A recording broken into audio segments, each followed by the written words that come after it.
ఇండియాలోనే #1 varicose veins hospital Avis vascular centre. నమస్తే రమగారు. నమస్తే జయ. రమగారు, పూజలు, వ్రతాలు, నోములు, పర్వదినాలు వీటికి సంబంధించి నియమాలు ఏంటి, ఎలా పాటించాలి, ఆ రోజు ఎలాంటి నైవేద్యం పెట్టుకోవాలి, అమ్మవారినో లేదా స్వామివారినో ఎలా అలంకరించుకోవాలి, మనం ఎలా ఉండాలి, ఇలాంటి విషయాలు ప్రతి పండుగకి మీలాంటి వారందరితో మనం మాట్లాడిస్తూనే ఉన్నాము.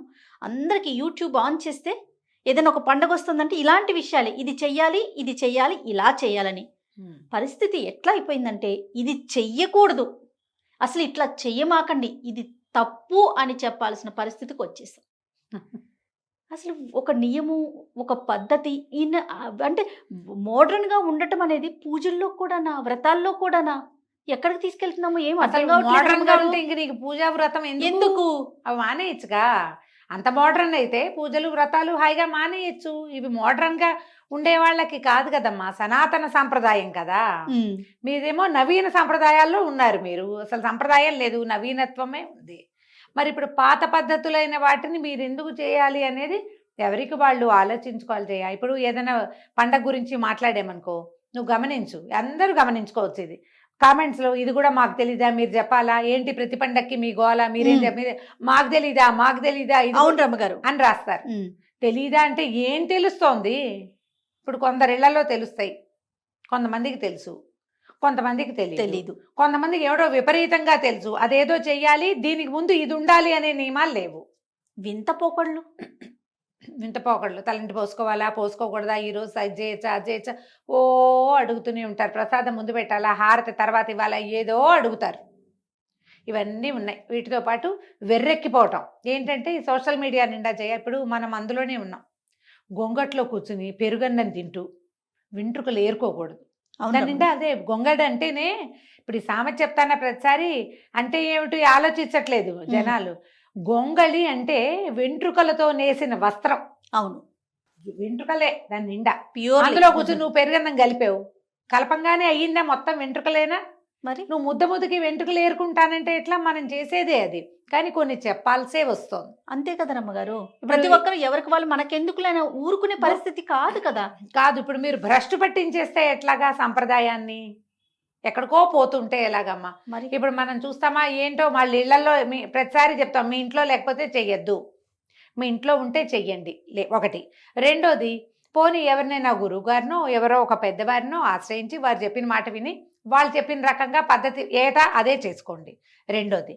మూడోది ఏం చెప్తున్నాం, ఈ ఏడాది ఒక వేషం, వచ్చే ఏడాది ఇంకో పిచ్చి వేషం వేయద్దు, వేరే వేరే రాష్ట్రాలు వేసినట్టు ధూపాలు వేయండి, నాట్యాలు చేయండి, అలాంటివి చెప్తున్నామా? ఇది సంప్రదాయం కాదు, మనది కాదు, మన ప్రాంతాలది కానిది చేయకూడదు. అట్లా పూజల్లో మీరు ఈ ఫ్యాషన్ని చొరపెట్టద్దు. ప్రత్యేకమైన వస్త్రధారణ అనేది చెప్పటం జరిగింది రమ్మగారు. ఎందుకు లేదు, సంప్రదాయ వస్త్రం. ఎప్పుడు మిమ్మల్ని ఒక క్వశ్చన్ అడగాలనుకుంటానండి. ఆలయాలకి దర్శనానికి వెళ్ళేటప్పుడు కానీ, ఇంట్లో ప్రత్యేకమైన పూజలు చేసేటప్పుడు పట్టు వస్త్రాలే ఎందుకు కట్టుకుంటాం రమ్మగారు? ఎందుకంటే అవి పవిత్రమైనవిగా భావిస్తామమ్మా, వాటికి తడి పొడి మట్టి అంటదు, అందుకని పట్టు వస్త్రాలు చెప్తారు. లేదా ఉతికి ఆరేసిన బట్టలు, మడికి పనికొస్తాయి పట్టు బట్టలు. అది పత్తితో నేసినవి కాదు కదా. అవునులేండి. పట్టు అనేసారు కల్లా కాటన్ కాదు, అందుకని సిల్క్ కదా, అది పురుగు నుంచి వస్తుంది, అందుకు అది మంచిది, మడికి పనికొస్తుందని. ఓకే. ఇప్పుడు మీరు శుద్ధంగా అంటే చాలా మంది అడుగుతారు, భోజనం చేశాక ఇప్పుడు మనం ఏదో పార్టీకి వెళ్ళాం, భోజనం చేసాం, ఆ చీరని సాయంత్రం వచ్చాక మడత పెట్టి లోపల పెట్టాం, ఆ చీర పనికిరాదు దేవాలయానికి వెళ్ళడానికి. నువ్వు అన్నం తింటావు కదా ఆ చీరతోటి, దాని మీద ఒక టమాటా సాసో, ఒక మెతుకో, ఒక కొబ్బరి ముక్కో, ఏదో ఒకటి పులుసో, సాంబార్ తింటారు, రసాలు తాగుతారు, సూపులు తాగుతాం, ఓడి రాపైనా పడుతుందా? పడతా? అబ్బాయి మేము బాగా తింటామండి, నువ్వు చక్కగా తింటావు, మీ పక్కవాడు ఎవడో ప్లేట్ పుచ్చుకెళ్తాడు, ఆ ప్లేట్ నీ చీరకు రాసుకునే పోతుందా? అన్నం అంటిన బట్టలతోటి పవిత్రమైన స్థలాలకి వెళ్ళకూడదు, ఆ చీర కట్టుకుని మళ్ళీ పూజలకి కూర్చోకూడదు, పేరెంటాలకి వెళ్ళకూడదు. నువ్వు మళ్ళీ ఇలాంటి పార్టీకి పోతానంటే పో, కానీ పూజ చేసేటప్పుడు ప్రత్యేకంగా చెప్తాం, ప్రతిసారి శుభ్రమైన వస్త్రాలు, పట్టే కాదు ఉతికినవి శుభ్రమైన బట్టలైనా కట్టుకోవాలి. అమ్మ ఒంటి నిండా గుడ్డు ఉండాలమ్మా, మెయిన్. ఇది చెప్పాలా మీకు చెప్పాలా? అసలు నాకు అర్థం కాదు, చెప్పాలా ఇది? మీరు ఒంటి నిండా బట్టలు వేసుకోండి అని మీకు ఎవరైనా చెప్పాలా? అది కూడా చెప్పించుకునే స్థితికి వస్తే మీరు మనుషులుగా ఏ లెవెల్లో ఉన్నట్టమ్మా? కొంచెం ఆలోచించుకో. ఆలోచించుకోవద్దా? ఆలోచించుకో. అవును రమ్మగారు. ఓ పెద్దవారిని చూడ్డానికి వెళ్తారు. ఆ. ఏ పెద్దవారి దగ్గరికి కాలు మీద కాలు వేసుకుని కూర్చోటము, మోకాళ్ళు కనపడేలాగా, ఛాతీ కనపడేలాగా, భుజాలు కనపడుతుంటే అవతల వాళ్ళకి నీ పట్ల ఎలాంటి వాళ్ళ భావాలు మార్చుకోవాలి కాదు, వెగటుగా కనపడతారు మీకు మీరు. వాళ్ళు సరైన వాళ్ళు కాదని మీరు అనకూడదు. మిమ్మల్ని ప్రపంచమంతా చూస్తోంది ఇప్పుడు. ఎందుకంటే మనం ఒక చోటుకి వెళ్తే ఆ ఒక చోటనే ఉంటలేదా, వెంటనే కెమెరా పెడతాం, దాంట్లో మనం చూపిస్తాం, వెంటనే దాన్ని అప్లోడ్ చేస్తాం. ఒక అరగంటలో 100 వస్తాయి. నువ్వు ఆ బట్టలు వేసుకున్నావేంటి, జుట్టు అట్లా ఎందుకు విరబోసుకున్నావు, ఆ వస్తువులు పెట్టుకున్నావేంటి, పెద్దాల దగ్గరికి వెళ్ళేటప్పుడు బాగా వెళ్ళొద్దా, గుళ్ళోకి ఇలాంటి బట్టలు వేసుకెళ్తావా, పరిస్థితి అలా అడిగితే నీ బుద్ధి మార్చుకోండి, మీ బుద్ధులు సరైనవి కాదు, మీరే సరిగ్గా, వాళ్ళు సరిగ్గా లేరా, నువ్వు ఉన్నావా సరిగ్గా, నీ లోపల ఒక ప్రశ్న ఉందా, అసలు నీకు ఉందా? అలా చేయకూడదు అనే భావన కూడా రావట్లేదు. సమస్య అది. ప్రధానంగా మనం కొన్నిటికైనా ప్రత్యేకంగా ఇక్కడ మనం సరిగ్గా ఉండాలి. సరిగ్గా అంటే వాట్ ఈజ్ సరిగ్గా. ఇతరులకి మన పట్ల ఆకర్షణో లేకపోతే వాళ్ళు మళ్ళీ చూసే విధంగానో మనం ఉండకూడదు. నువ్వు అందంగా చక్కగా ఉన్నావు, ఎంతో పవిత్రంగా ఉన్నావు, 4 సార్లు చూశారు, వాళ్ళ దృష్టి పాజిటివ్గా పోతుంది, నెగిటివ్గా పోకూడదు. అందరూ చూస్తారు. ఇప్పుడు కళగా తయారైంది ఎవరో లక్ష్మీదేవి లాగా మెన్నిండా నగబెట్టుకుని, చెవులకు పెద్ద పెద్ద ఆభరణాలు, జెండిండా పువ్వులు పెట్టుకుని, చక్కగా పట్టు చీర కట్టుకుని లక్ష్మీదేవి వల్లే తయారైతే ఎంత కళగా ఉంది పిల్లని పదే పదే చూస్తారు. అది ప్లస్. నీ ఒళ్ళు కనపడుతోంది, ఏమిటి ఇలా వచ్చింది అని చూస్తారు, భలేగా ఉందే అనిపించవచ్చు. వాళ్ళకి ఏమనిపిస్తున్నాయో ఇవన్నీ మైనస్లు కాదా? ఈ మైనస్లు ఎక్కడికి వెళ్తాయి మీకు అర్థమవుతుందా?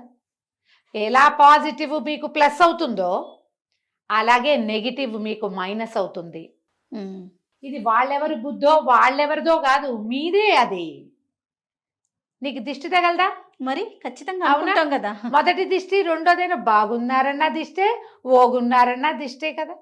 మీ ఆర అంతా ఛిద్రమైపోతుంది కదా, మీకు ఉండాల్సినంత వెలుగుండదు, మీరు వెళ్ళాల్సినంత ముందుకెళ్ళలేకపోతారు, మీకు రకరకాల ఇష్యూస్ వస్తాయి, సమస్యలు వస్తాయి. ఎందుకు దాంట్లోకి వెళ్తారు? ఇప్పుడు అందరూ చిన్న బట్టలు వేసుకునే గుంపులో పోయారు, పోండి హాయిగా మీ ఇష్టం, ఆ వెళ్ళే ప్లేసెస్ కి వెళ్ళండి. అందరూ అలా వెళ్తారు. అక్కడ ఆడ్మెన్ అవుట్ లాగా నువ్వు చీర కట్టుకుని వెళ్ళు, నగేసుకెళ్ళని ఎవడో చెప్పడు. మరి కానీ నువ్వు సరిగ్గా ప్రవర్తించవలసిన చోట సరిగ్గా ప్రవర్తించమని నీకు ఒకళ్ళు చెప్పాలా? నా క్వశ్చన్ అదే. ఎవరికైనా సరే, అంతే కదా, ఎవరికైనా. అందరూ కింద కూర్చుని తింటున్నారు, నువ్వు ఒక్కదానివే లేదా నువ్వు ఒక్కడివే ఒక టేబుల్ వేసుకుని ఉంటే నువ్వు ఎలా నీకే ఏమిటి వీళ్ళలో కూర్చోకుండా నేను ఇలా కూర్చున్నాను అనిపిస్తుందా? ఖచ్చితంగా అనిపించాలి. అలాంటి భావాలేమ్మా ఇవి కూడా. ఇవేం విపరీత భావాలు అనుకోవద్దు. ఇది ఒకటి. వస్త్రధారణ సంగతి ఒకటి పక్కన పెడితే, వస్త్రధారణ ఒకటైతే, ఇప్పుడు ఇటీవల చూస్తున్నది ఏంటంటే, ఏదైనా పూజ అనగానే పెద్ద మండపం, బోలెడన్ని పువ్వులు, విపరీతమైన అలంకారము, ఏమిటేమిటో. అదే ఈ సంవత్సరం చేసింది నెక్స్ట్ ఇయర్ చేయకూడదు, వాళ్ళు పెట్టింది మనం పెట్టకూడదు, వాళ్ళ జేజు కంటే మన జేజు పెద్దదిగా ఉండాలి, ఈ సంవత్సరం చేసిందే వచ్చే సంవత్సరం చేయటానికి వీలు లేదు అసలు. అమ్మా నాన్నను కూడా మార్చేస్తారో ఏంటో కొన్నాళ్ళ పైకి. లాస్ట్ ఇయర్ ఇదే అమ్మా నాన్న, ఈ ఏడాది కూడా ఈ అమ్మా నాన్న ఉంటే ఎట్లా? మార్చుకోవాలి. అట్లాంటి ఆలోచనలు వచ్చేస్తాయేమో, కొన్నాళ్ళకి వస్తాయి. దేవుళ్ళని మారుస్తారు, అలంకారాలు మారుస్తారు, పద్ధతులు మారుస్తారు, ప్రసాదాలు కొనుక్కొస్తారు. ఏంటమ్మా ప్రసాదం కొనుక్కు రావటం? అవును రమ్ గారు. నువ్వు ఏవో స్వీట్లు కొన్నావు, లడ్లు కొన్నావు, ఇంకేదో కాజాలు కొన్నావంటే ఒక రకం. అమ్మవారి నివేదనకి నువ్వు ఇంట్లో బోళ్ళంతా అలంకారం చేసుకుని, నువ్వు చేసుకొని నీ అంతట నువ్వు అలంకరించుకుని, అమ్మవారిని అలంకరించి, ఒక్క ముద్ద నీ చేత్తో ఓ పాయసమో పులిహోరో చేసి పెట్టవు ఇంట్లో, దానికి కూడా ఒళ్ళం కదా మీకు. టైం చాలట్లేదు రమ్మగారు. టైం చాలదు, ఎందుకంటే ఈ వేషానికే సరిపోతుంది కదమ్మా. అమ్మా ఒకళ్ళని విమర్శించటము, ఒకళ్ళని తక్కువ చేయటం కాదమ్మా. ఏదైనా ఒక భగవంతుడికి అంటూ మనం చేస్తే నీ శ్రద్ధ, నీ ఆస్థ, నీ గౌరవం, నమ్మకం, అది చాలా ఇంపార్టెంట్ అమ్మా. మీరు అవి ఎంత ఇస్తే అది మీకు అంత వస్తుంది. మీరు ఈ వేసిన వేషం ఏటా పెంచాలి. ఒక్క ముద్ద అన్నం ఉండి కాస్తంత పులిహోర కలిపి ఎంత చేయాలి? ఇంత వండాలా? ఒక గ్లాస్ బియ్యం వండితే ఒక 1/2 గ్లాస్ పాయసం, 1/2 గ్లాస్ పులిహోర అయిపోవు. అరగంట కూడా పట్టదమ్మా ఆ పనికి. ఓ నిమ్మకాయ పిడిచి తిరగమాత పెట్టినా తీసుకుంటాడు కదమ్మా అయ్యవారు. బజార్లో కొనుక్కురండి, 500 ఇస్తే ప్రసాదాలు వస్తాయి, నివేదనలు పెడతారా? మీ ఇంటికి చుట్టాలు వచ్చారు, బయట నుంచి భోజనం తెప్పించడమే తప్పు. పోనీ అదేదో తగలబెడుతున్నాం, చేస్తున్నాం అట్లాగే. బయట నుంచి కూరలు వస్తాయి, అన్నం వస్తుంది. కనీసం ఇంత పవిత్రమైన రోజుల్లో మన ఇంట్లోనే మనం ఒళ్ళు వంచి ఈ వేషాలన్నిటికీ పెట్టే సమయంలో చాలా కొద్దిపాటి సమయాన్ని వెచ్చించి కాస్త ఏదైనా వండి మీ చేత్తో బూర్లు గార్లు పెట్టద్దు, మానేయండి. చేయలేకపోతే అన్నం వండలేరా అమ్మ మరీను, దానికి కూడా ఒళ్ళం కదా. అయితే నేను ఇప్పుడు మనం ఎలాగైనా సరే పెద్దవాళ్ళు ఎవరు దీన్ని సపోర్ట్ చేయొద్దు దయచేసి. మీరు ఇన్ఫ్లుయెన్సర్స్గా ఉండి ఎవరినైనా ఇన్ఫ్లుయెన్స్ చేయగలిగే స్థితిలో ఉంటే మంచిది, సరైనది, పదుగురు ఒప్పుకునే రకంది, ఏ నెగిటివ్ కామెంటు రానిది దాన్ని చేసి చూపించండి. కరెక్ట్ రమ్మగారు. మీరు పెద్దవాళ్ళు, మిమ్మల్ని జనం గౌరవిస్తున్నారు, అందరూ చూస్తున్నారు, లక్షల్లో వ్యూస్ వస్తున్నాయి. మీరు లక్షల మందిని ఇంప్రెస్ చేసేటప్పుడు బ్యాడ్ ఇంప్రెషన్ ఇస్తారా? మీరు ఇంత పెద్ద వేషం వేసి ఈ వేషం వేయకపోతే కుదరదని ప్రజల్ని నమ్మిస్తారా? ఎంత చిన్నదైనా చేసి పెట్టండి, కొంచెమైనా శ్రద్ధగా చేయండి, భక్తిగా చేయండి. భక్తి తత్పరత చాలా అవసరమని ప్రవచనకర్తలు చెప్తూనే ఉన్నారు కదమ్మా. ఇన్ఫ్లుయెన్సర్స్ అందరూ దీన్ని ఎందుకు వంట పట్టించుకోరు? వ్యూస్ కోసం మీరు ఏం చూపించినా చూస్తున్నారు కదమ్మా జనము. మీరు ఏం చూపించినా, నేను అక్కడికి వెళ్ళాను, నుంచున్నాను, కూర్చున్నాను, భోజనం చేశాను, అన్నీ చూస్తున్నారుగా. మీరు మంచి ఎందుకు చెయ్యరు? మిస్లీడ్ చెయ్యొద్దు దయచేసి. దీంట్లో ఈ సనాతన ధర్మాన్ని కూడా మన ఈ వ్యూస్ కోసం వాడుకోండి ధారాళంగా, కానీ ధర్మాన్ని భ్రష్టు పట్టించే విధంగా మాత్రం చెయ్యొద్దు దయచేసి. ఇందులో ఇప్పుడు మళ్ళీ చిన్నపిల్లల వ్రతాలు, నాకు ఒక 5-6 ప్రశ్నలు వచ్చినాయి జయ. పిల్లలే అడిగారు, మేము తోరం కట్టుకోవచ్చా, అమ్మాయి పెళ్లి కాని పిల్లలు తోరాలు కట్టుకోవచ్చా, పెళ్లి కాని పిల్లలు కాసు కాదు పూజ కాదు కాసు కట్టుకోవచ్చా అని. కట్టుకోవచ్చమ్మా అని చెప్పు. ఈ ప్రశ్నకి దాని ముందంతా పూర్వోత్తరాలు నాకు తెలియదు. వాళ్ళ అమ్మగారు పూజ చేసుకుంటే ఆ పిల్లకి మెళ్ళో ఆ లక్ష్మీ కాసు కడతారు అని అర్థమైంది నాకు. ఇంకా ఎలాంటి ఐడియాలు ఉన్నాయో మనకు తెలియదు. ఈ పెళ్లి కాని పిల్లలు పూజ చేయటం, ఆ తర్వాత పెళ్లి చేసుకోబోయే వాళ్ళతో కలిసి పూజలు చేసేయటం, పీటలు ఎక్కేయటం, గృహప్రవేశాలు చేసేయటం, ఏమిటది? పెళ్లి తగలబెడండి ముందు, పెళ్లి చేసుకోండి ముందు. ఒక పక్కన కూర్చుని పీటలు ఎక్కాలంటే అతనితో తొలిగా పెళ్లి పీటలు ఎక్కాలమ్మా. పెళ్లి పీట ఎక్కాకే మీకు రెండోసారి పీటెక్కే అర్హత ఉంటుంది. అది లేదు, ఇది ఉండదు. నువ్వు ఇది చేస్తే నువ్వు సమాజానికి ఏం చెప్తున్నావు? ఈసారి వీడితో పీటలెక్కి 4 ఏళ్ళు పోయాక ఇంకొకళ్ళతో ఎక్కుతావా? ఏంటా పీటకు ఒక గౌరవం మర్యాద ఏం లేవు? నువ్వు చేసే పూజ ఏమిటి? ఆ పూజ చేయకపోతే ఏమైంది? మానేయచ్చక పోనీ, చక్కగా పెళ్లి చేసుకోండి, లక్షణంగా చేసుకోవచ్చు. గృహప్రవేశాలు కానీ ఏవైనా సరే దంపతులు దంపతులు దంపతులు అని చెప్తారు. దాంపత్యం అంటే మీరిద్దరూ ఎక్కడో కలిసి ఉండటం కాదు, మీకు శాస్త్రవిహితంగా వివాహం అవటం. ఈ శాస్త్రంలో మనలాగా ఇప్పుడు సివిల్ మ్యారేజ్ మనం చేసుకుంటాం, వాళ్ళంతా యజ్ఞం హోమం చేసి ఓ బ్రాహ్మణాయన కూర్చుని అదే కాదమ్మా. అదనే కాదు, మీరిద్దరు నలుగురు ముందు ఒక దేవాలయంలో అయినా ఓ తాళి కట్టడం, ఓ నలుగురు పెద్దవాళ్ళైనా, ఒక బ్రాహ్మడో ఏ పురోహితుడో ఎవరో ఒకళ్ళ పూజ చేసినైనా మిమ్మల్ని ఆశీర్వదించటం, నలుగురు పెద్దవాళ్ళు మీ నెత్తి మీద అక్షంతలు వేయటం, లేదా మిమ్మల్ని బ్లెస్ చేయటం, ఏదైనా కానీ ఏదైనా ఇలాంటిది ఏదైనా జరిగితేనే మీరు దంపతులు అవుతారు. మీ ఇద్దరు కలిసి ఉంటే కాదు. మీరు 100 సంవత్సరాలు కలిసి ఉన్నా మిమ్మల్ని దంపతులు అనడానికి వీల్లేదు, మీరు కలిసి ఇలాంటివి చేయడానికి వీల్లేదు. వీళ్ళని ఇప్పుడు కొన్నిటిని చూస్తాం, బాయ్కాట్ దట్టు, బాయ్కాట్ దిస్సు చూస్తూ ఉంటాం. ఒక యాక్టర్ ఎక్కడైనా చెడ్డగా మాట్లాడారనుకో జయ, వెంటనే వాడిని బాయ్కాట్ అంటారు. అతన్ని బాయ్కాట్ అంటే, నాకు ఈ మాట ఎప్పటి నుంచో చెప్పాలనుకున్నా. ఒక్క ఆయన నువ్వు బాయ్కాట్ చేస్తానంటే, ఆయన ఒక సినిమాలో యాక్ట్ చేస్తే ఆ సినిమాలో 24 క్రాఫ్ట్స్ ఉంటాయి కదమ్మా. ఓ డైరెక్టర్, ఓ ప్రొడ్యూసర్, వాళ్ళ డబ్బు, బోళ్ళంతమంది పని వాళ్ళు. ఈయన కోసం ఈ సినిమాని బ్యాన్ చేస్తే వీళ్ళందరూ ఏం తినాలమ్మా గడ్డి? మీరు బ్యాన్ చేయాలంటే ఏం చేయాలి? ఈ వ్యక్తికి మైక్ ఇవ్వద్దు, ఎవరు సరిగ్గా మాట్లాడలేదు, వాళ్ళ పద్ధతి మీకు నచ్చలేదు ప్రజలకి అంటే వాళ్ళని పబ్లిక్ ఫంక్షన్స్కి పిలవద్దు, వాళ్ళకి మైక్ ఇవ్వడానికి వీల్లేదు. ఏ ఇంటర్వ్యూలోనూ ఏ విలేకరి వాళ్ళని ప్రశ్నించకూడదు. బాయ్కాట్ చేయటం అంటే ఇది. అంతేగాని ఆయన యాక్ట్ చేసిన సినిమా మానేస్తారా? అది కాదు కదా, అది తప్పు. ఇప్పుడు కూడా ఈ ఎవరైతే ఇలాంటి పిచ్చి వేషాలు వేస్తారో వీళ్ళని వాళ్ళవి చూసేసి వాళ్ళని ప్రశ్నించడం కాదు, చూడ్డం మానేయండి. నువ్వు ఇది తప్పు చేసావు, నిన్ను మేము చూడం అనాలి ప్రజలు. వాళ్ళు ఎన్ని వీడియోలు పెట్టినా మీరు చూడద్దు, అప్పుడు తెలుస్తుంది. ప్రజలు మనని నిరాకరించారు అనేది తెలియాలంటే చూస్తే వ్యూస్ వచ్చేస్తాయి, డబ్బులు వస్తాయి.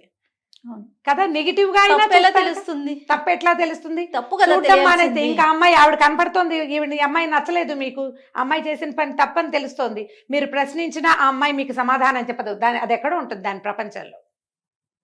ఏం చేయాలి వీళ్ళని? వాళ్ళు ఎక్కడ పెట్టినా మీరు వెళ్ళొద్దు, ఏం పెట్టినా మీరు చూడొద్దు, ఈ రెండు చేయాలి. ఇలా బాయ్కాట్ చేయండి. నా మటుకు నేను దీన్ని నమ్ముతాను జయ పూర్తిగా. యాక్టర్లను బాయ్కాట్ చేయటం, వాళ్ళని బాయ్కాట్ చేయటం, సినిమాలు మానేయటం.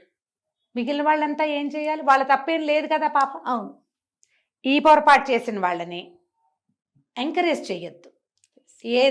ఏ రకమైన వాళ్ళు చేసిన పనులు మీకు నచ్చట్లేదు, చూసి నువ్వు నాకు నచ్చలేదు అని చెప్పినా వాళ్ళు వినరు, చూడడం మానేయాలి. దయచేసి ఇన్ఫ్లుయెన్సర్స్ అందరికీ ఇది నా విన్నపం అమ్మ. పెద్దవాళ్ళో చిన్నవాళ్ళో మీరు ధర్మాన్ని ధర్మంగా విధి విధానం ప్రకారమే మీరు ఎంతైనా ముందుకు తీసుకెళ్ళండి. ప్రతి సంవత్సరం మీకు చేత వచ్చినట్టు చేసుకోండి. దీన్ని కొత్త పుంతలు తొక్కిద్దామన్న ఆలోచన దయచేసి చెయ్యొద్దు. రైట్. మీరు నగానాణ్యం ఏమి చేసినా పర్వాలేదు, మీ దానిపై శక్తి కొలది. మీ ఇష్టం, అందులో తప్పేం లేదమ్మా. కానీ ఏది ఎలా చేయాలో దాన్ని అట్లాగే చేయాలి. దాంట్లో మీదైన శైలిని పెట్టద్దు.